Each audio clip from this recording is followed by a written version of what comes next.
Pak Jokowi menjabat 15 tahun atau tetap 5 tahun? Tetap 5 tahun. Tetap 5 tahun. Jadi harus diselesaikan 5 tahun, pemilihan baru 15 tahun, kan begitu. Ini enggak, semua hakim MK 15 tahun atau pensiun 70 tahun.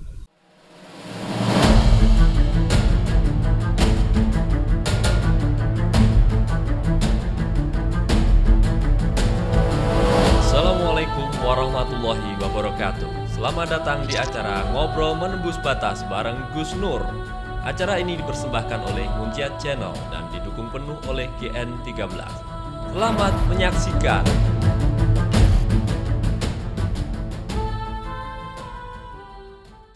Iya. Saya mohon maaf dulu dengan warga NU ya. Saya ini bukan NU, bukan Muhammadiyah, tapi warga negara Indonesia yang beragama Islam. Jadi, walaupun kalau dirunut-runut, kakek saya itu Masyumi dulu itu. Dirunut-runut ya, kakek dari ibu saya itu Masyumi dulu. Tapi ya kelasnya kelas desa lah, kelas kampung ya, bukan tokoh besar. Nah, saya ingin bicara frame politik dulu. Iya. Kita tahu bahwa yang namanya Gus Nur NU tradisional atau NU struktural? Tradisional kan? Tradisional. Oke. Traditionally NU kan? Iya. Oke. Otomatis. Kan NU itu kata dulu Selamat Effendi, kenapa anggotanya banyak? Karena yang meninggal pun tetap dihitung. Jadi sekali NU dia tetap NU, yang meninggal pun tetap dihitung. Iya. Makanya jumlahnya lebih banyak daripada Muhammadiyah ya. Nah, pertanyaan saya adalah gini. NU itu kalau saya baca sejarah, partai yang dalam tanda kutip paling fleksibel dulu partai. Jadi tahun zaman Orde Lama itu ada 4 partai besar. 1 PNI, Masyumi, 3 NU, 4 PKI. NU paling fleksibel. Makanya NU nggak dibubarin. Iya. Masyumi dibubarin. Zaman Pak Harto juga begitu. NU agak fleksibel, paling fleksibel. Yang lain diobok-obok, NU enggak. Kira-kira begitu. Ada juga sih terakhir diobok-obok, tapi Gus Dur tetap survive buktinya. Pertanyaan saya adalah orang menganggap bahwa NU itu selalu dekat dengan kekuasaan. Bahkan sekarang NU struktural kan sangat dekat dengan kekuasaan. Tapi tiba-tiba ada seorang Gus Nur yang tidak hanya tidak dekat dengan kekuasaan, tapi justru diametral, berbanding terbalik dengan NU struktural atau NU yang selama ini kita kenal. Itu kenapa? Atau jangan-jangan Gus Nur NU gadungan? Jangan-jangan, siapa tahu nanti. Allah alam bisawab. Gitu. Jadi gini Bang, saya dari lahir ya sampai dapat hidayah. Kan saya dulu jahiliyah, kurang lebih begitu ya. Saya tuh nggak ngerti NU. Kelihatan kalau pernah jahiliyah. Saya tuh NU, saya nggak paham NU kultural itu apa, NU tradisional struktural itu apa, saya nggak paham. Yang saya paham, mbak saya NU, bapak saya NU, kakek buyut saya NU, hanya itu aja yang saya tahu. Saya nggak pernah paham itu NU apa. Kalau subuh kunut, gitu. Kalau Muhammadiyah enggak, hanya kulit-kulitnya itu aja. Dan saya nggak pernah memperdalam itu NU itu apa. Saya sebagaimana Nahdien lainnya. Nahdien lainnya gitu pada umumnya Bang. Ya NU gitu aja. Nah, tapi Allah lebih soap, saya juga nggak paham. Saya dulu juga nggak pernah ada apa-apa sebelum ada rezim ini. Kemana saya dakwah dikawal Banser, ya kan? Saya adem ayem sama NU, nggak pernah ada masalah. Nah, tapi setelah rezim ini lahir Bang, tiba-tiba 180 derajat itu berubah. Saya ibaratkan NU sekarang itu seperti bis umum, supirnya mabuk, kondekturnya teler gitu. Keneknya ugal-ugalan, supirnya keneknya juga begitu, dan penumpangnya itu kurang ajar semua. Merokok juga, nyanyi juga, buka-buka aurat juga, dangdutan juga. Jadi kesucian NU yang selama ini saya kenal tuh seakan-akan nggak ada sekarang ini. Hanya itu aja Bang, sekulit ari itu aja. Jadi kok saya pusing dengerin apa di bis yang namanya NU ini gitu kan. Ya tadi itu bisa jadi keneknya Bu Janda gitu kan. Bisa jadi kondekturnya Gus Yakut gitu, dan supirnya Ki Haji Agil Sirot, mungkin gitulah. Mungkin, ya. Nah, penumpangnya liberal, sekuler, macam-macam di situ, PKI numplak di situ. Dan selama ini nggak ada setahu saya gitu. Ya, ngerokok, minum campur di situ, Bang. Pusing ya. Akhirnya saya turun dari bis itu. Saya turun lah, pusing di sini. Hanya itu yang saya paham. Dan tiba-tiba saya juga berontak gitu kan. Ada kiai-kiai yang selama ini saya hormati tiba-tiba keluar masuk istana, itu kan keluar masuk ke ranah kekuasaan, udah main duit, main money politik. Dia kan berontak. Nah, pertanyaannya kenapa kok berontak? Nggak tahu saya, Bang. Maka tiba-tiba jadilah sekarang saya seperti ini. Dituduh memusuhi NU, menyerang NU, dilaporkan NU, disidang gara-gara NU, diketok palu 1,5 tahun gara-gara saya menghina NU. Sudah banding ya? Banding ditolak, kasasi setahu saya kasasi juga sudah ditolak masih proses saya enggak. Tapi belum merasakan dinginnya sel. belum, Bang, belum. Saya enggak mikir itu, Bang. Ya? Insya Allah. Karena masih ada kasasi kan. Nah gitu, Bang. Jadi kalau mungkin dibelah dada saya nggak mungkin Syiah, ya? Syiah nggak mungkin kayaknya. Muhammadiyah nggak mungkin kayaknya. Dibelah HTI nggak mungkin kayaknya, Bang. Ini logikanya lah ya. Paling NU, Bang. Mungkin loh ya, karena bahasa juga begitu. Nah, tapi yang NU yang sekarang ini saya benar-benar tidak hormat, tidak respect sama sekali. Jadi saudara sekalian, kalau orang bilang NU itu NO kan, karena dulu Nahdlatul Ulama ya kan. Makanya bilang NO ya. Iya, gitu.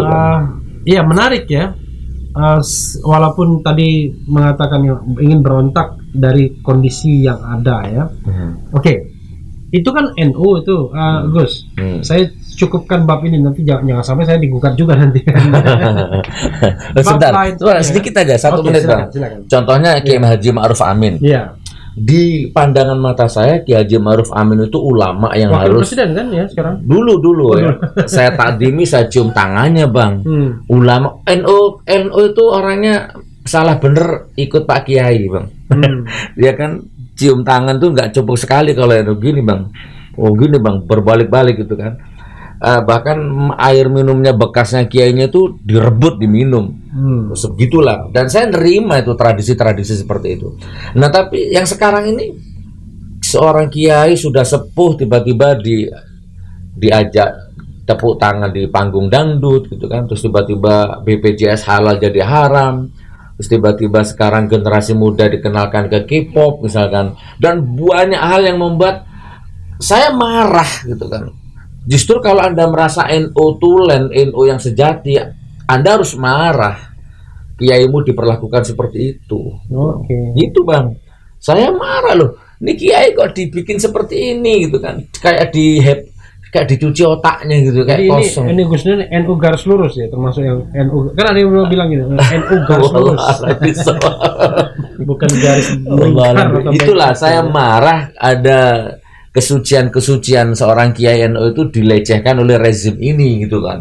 Tapi mereka justru malah memuji saya. Ya udah, selesai. Oke. Itu bab NU ya.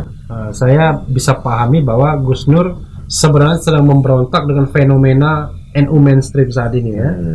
Dan itu baik menurut saya ya. Jadi kalau orang punya hati nurani, punya intelektualitas, punya kejujuran, kalau melihat hal-hal yang nggak benar harusnya bersuara kan begitu.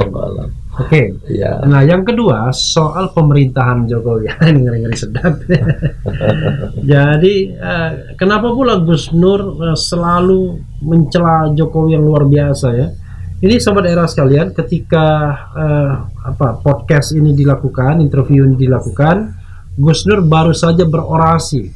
Saya baca orasinya di salah satu media sosial. Wah, luar biasa ya. Salah satunya adalah turunkan Jokowi. Jokowi tidak sedang di atas panggung, kenapa harus diturunkan?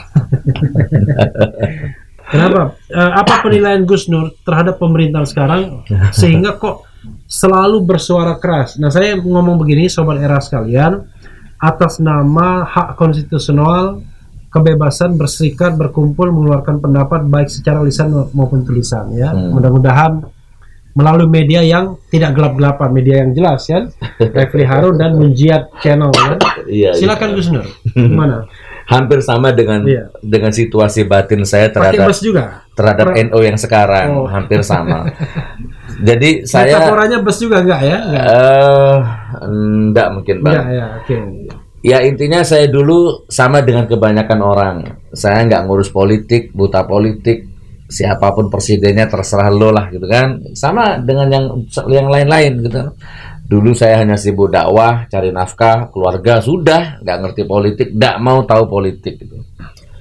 Nah tapi tiba-tiba ujuk-ujuk lahir rezim seperti ini. Kayak tiba dari langit bluk, tiba-tiba ada Pujanda, ada Denny Siregar, tiba-tiba ada Jokowi, tiba-tiba ada Luhut Binsar Panjaitan misalnya. Saya sebut nama aja lah ya. Tiba-tiba lahirlah rezim seperti ini gitu kan. Dan tiba-tiba di mata saya tiba-tiba bohong, tiada hari tanpa bohong, tiada hari tanpa nipu ya, rezim ya. Tiba-tiba tiada hari tanpa dusta. Di depan mata, kalau bahasa Jawa welo-welo Bang. Ceto Welo-welo kalau bahasa Jawa itu. Transparan bohongnya itu itu. saya pernah kuliah di Suwon. Paham sedikit. Ya, jadi jawabannya gini secara singkat. Wallahu alam, saya juga nggak tahu. Saya tidak kaya Bang, tapi zona nyaman lah. Ibarat kata saya nggak kerja sebulan tuh bisa lah ya. Nggak kerja setahun pun insya Allah bisa lah. Bisa menghidupi Ya, satu pesantren, traveling. dua pesantren gitu ya. Betul ya kan. Insya Allah. Istilah gitu, zona nyaman. Jadi nggak usah, saya nutup mata aja lah. Terserah mau rakyat kelaparan kayak mau rakyat dibohongi terserah. Itu bukan bidang saya. Yang penting saya ngurus umat, ngurus rakyat, apa ngurus keluarga. Bisa. Ada keinginan kadang-kadang seperti itu. Tapi ternyata terbukti sampai detik ini saya nggak bisa Bang. Oke. Itu aja mungkin. Terus aja ngomong. Jadi kalau Bang Refli tanya gimana di mata Gus Nur rezim ini, ya udah nggak ada baiknya di mata saya. Dan saya udah mubahalah berkali-kali itu berarti sudah nggak ada lagi di atasnya itu. Menurut saya. Gimana Gus Nur di mata Gus Nur? Nggak ada baiknya. Jelek. Laknatullah bahkan itu kan. Nggak ada aja. Ini saya dan saya pertanggungjawabkan di hadapan hukum Allah, di hadapan hukum negara. Saya disidik jam 9, jam 8 saya sudah datang Bang. Oke. Ya kan jadwal sidang jam 10, jam 9 saya sudah di pengadilan. Saya hargai itu waktunya jaksa, waktunya hakimnya, ternyata hakimnya molor, jaksanya molor. Gitu kan. Gus, apa yang paling mendasar yang memprihatinkan Gus Nur kalau melihat negara ini? Semuanya mendasar Bang. Mendasar. PKI-nya mendasar, PKI. ya kan? Pengkhianatannya mendasar, utangnya mendasar, janji-janjinya bohongnya mendasar. Kita ambil satu contoh aja, kampung akuarium di Jakarta. Waktu itu belum presiden sih, masih gubernur. Datang ke sana, tanda tangan politik di depan rakyat, hitam di atas putih, dibacakan itu kontrak politiknya itu, bahwa itu tidak akan digusur. Itu kan. Nah, ternyata setelah jadi digusur juga. Nah, jadi semakin kesini, semakin banyak teman, semakin banyak yang saya lihat, yang tidak bisa dilihat oleh mata-mata syariat, saya bisa melihat karena banyak teman-teman di level atas juga Bang. Jadi memang semakin jelas. Memang negara ini sedang disetting menuju secara agama menuju Andalusia. Hancurnya Islam di Spanyol gitu kan, dibikin sekuler, dibikin liberalisme gitu kan. Kurang lebih seperti itu. Secara negara ya udah memang dibikin miskin seperti ini memang. Saya kehabisan kata-kata pokoknya Bang. Udah. Gus Nur, ada satu lagi yang ingin saya tanya. Iya. Gus Nur menerima Pancasila? Nerima, berbelah dada saya sekarang Pancasila ini. Alasannya kenapa? Enggak usah alasan, otomatis Bang. Iya kan? Belah dada saya, NKRI Pancasila, saya lahir di sini Bang. Hari-hari saya ditanam di sini. Saya tiap hari hirup udara Indonesia dan saya enggak dibiayai cukong hidup ini Bang. Ya enggak dibiayai bandar. Saya lepas dari semua unsur. Saya enggak dibiayai Prabowo. Saya enggak makan uangnya Sandiaga Uno. Saya enggak makan uang siapapun. Ya, bahkan 24 jam boleh tanya sama teman-teman itu ya. Ibarat 100% Bang, tanya sama keluarga saya. 40% saya hidup, 60% untuk orang. Kebahagiaan, harta, waktu, pikiran, kehormatan saya infakkan untuk orang. Itu artinya Pancasila, Bang. Saya nggak tidur selama ada tetanggaku yang lapar. Oke. Dan alhamdulillah, karena tetanggaku kaya semua, jadi saya makannya enak, Bang. Enggak. Tapi saya selalu turun ke kampung-kampung, Bang Rafli, bedah rumah, infak beras, bedah masjid. Itu kan tugas negara, bukan tugas saya. Iya. Tapi saya ambil alih. Makanya saya katakan ketika Prof Mahfud bikin tweet, saya bikin video saya ya. Dia mempertanyakan bagaimana interpretasi Pancasila. Kok hari ini pemerintah dituduh komunis, besok dituduh kapitalis? Ya saya mengatakan saudara sekalian, gampang kok berpancasila itu. Kalau ada benci dan korupsi dan tidak mau korupsi, ya Pancasila dia. Kalau Anda nolong orang, Pancasila dia. Iya. Tapi kalau Anda berkuasa di lingkar kekuasaan, Anda ngambil untuk Anda sendiri, ya itu pasti tidak Pancasilais. Kan sederhana sebenarnya ya. Ayo temui saya, yuk, siapapun, Jongos, Baser, Cungu, apapun Anda, atau bahkan kalau Anda berani boleh sekelas menterinya lah. Temui saya, ayo adu program sama saya.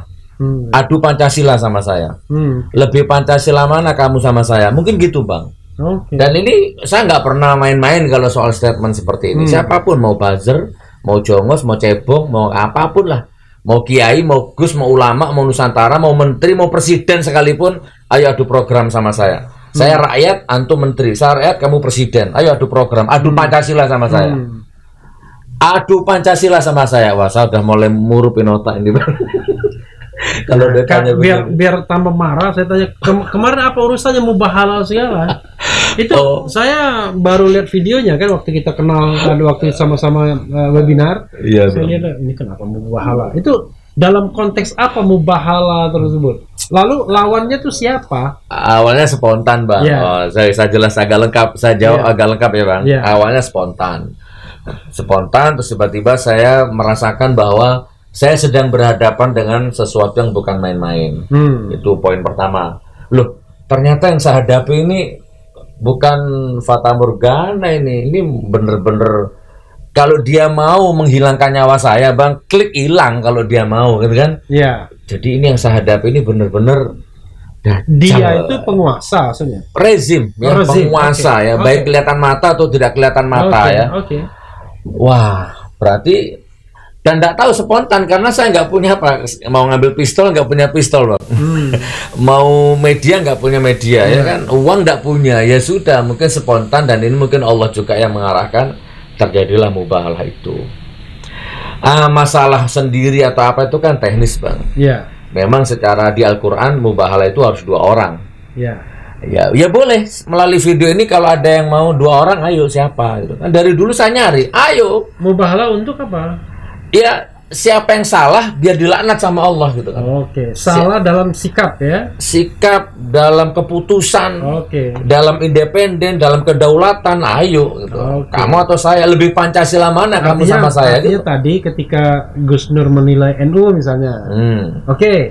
Kalau Anda merasa benar, kita mubahalah. Menilai Jokowi, kalau Anda merasa benar, mubahalah. Gitu kurang lebihnya. Luas. Iya. Misalkan kan saya sering dituduh anti NKRI. Ayo mubahalah. Nebar hoak, nebar fitnah, mecah belah bangsa. Ayo ketemu mubahalah. Jangan yang cebong, jangan. Yang menteri ke atas, ayo. Iya, dalam hal ini jangan terus dianggap saya rakyat, kamu menteri, siapa kamu, jangan. Di dalam hukum kan nggak ada istilah pangkat, nggak ada, sama aja, ayo. Gitu, Bang Rafli. Wah, luar biasa. Kurang lebihnya seperti itu. Ayo, Gus Nur, ini terakhir ya. Pertanyaan terakhir. Mungkin ada agenda lain. Tadi kan Gus Nur selalu menyebut nama. Saya ingin tantang. Ini ada berapa? 200 juta lebih rakyat Indonesia. Kalau Gus Nur punya kekuasaan, entah dengan mata hati, dengan mata beneran atau dengan mata langit ya, disuruh mencari 1 presiden, 2 wakil presiden, itu dulu. Sebut nama. Bingung ya? Enggak bingung. Kalau saat ini nggak ada, Bang. Nggak ada. Siapapun orangnya saat ini, sesuci apa, seputih apa, sejujur apa, sistem tidak mendukung kamu untuk jadi pemimpin yang baik di negeri ini. Itu kesimpulan saya, Bang. Sistem yang rusak. Dan saya aminkan itu Mahfud MD itu, malaikat pun masuk ke sistem jadi iblis. Oke. Nah, terbukti beliau sendiri kan, dalam tanda petik jadi iblis kan gitu. Wallahualam bisawab. Bingung Pak? Saya pura-pura bingung. Biar nggak dituntut. Oh begitu, Masya Allah. Gak apa-apa tuntut saya, gak apa-apa. Iya. Nggak ada yang baik. Ini kebebasan berpendapat. Nggak ada. Ya. Tapi jawaban saya gini Bang, tapi kan harus milih, maka saya pilih najis yang paling ringan. Iya. Oke. Kan dua-duanya najis. Iya. Maka saya pilih najis yang paling ringan. Oke. Boleh saya tanya Bang, untuk jadi wali kota atau bupati atau presiden, minimal rekom partai berapa setahu Bang Rafli? Kalau untuk ini kata Rizal Ramli ya, dia pernah ditawari untuk jadi presiden, tapi tahun 2009 itu masing-masing partai itu minta 300 sampai 500 miliar. Itu baru rekom. Itu rekom dan itu 2009. Belum dana. Jadi kira-kira kalau sekarang, kalau Anda tidak punya uang bertriliun-triliun, baik melalui cukong maupun Anda sendiri, Anda nggak mungkin jadi presiden. Itu yang saya maksud, Bang, gitu kan. Sehingga calon wali kota, calon bupati itu setahu saya nabrak-nabrak gitu kan, jual tanah, jual gudang, jual aset, udah 82% menurut KPK dibiayai cukong. Nah, begitu. Akhirnya begitu terpilih, nggak ada berpikir rakyat, ngomong rakyat, nggak ada ya, cukong didulukan. Rakyat kan hanya untuk komoditi politik aja, waktu kampanye aja, dituhan-tuhankan, belusukan. Setelah selesai, udah selesai. Maka nggak aneh begitu terpilih terus tiba-tiba hilang kemaluan, masih pakai seragam tuh bisa joget dangdut.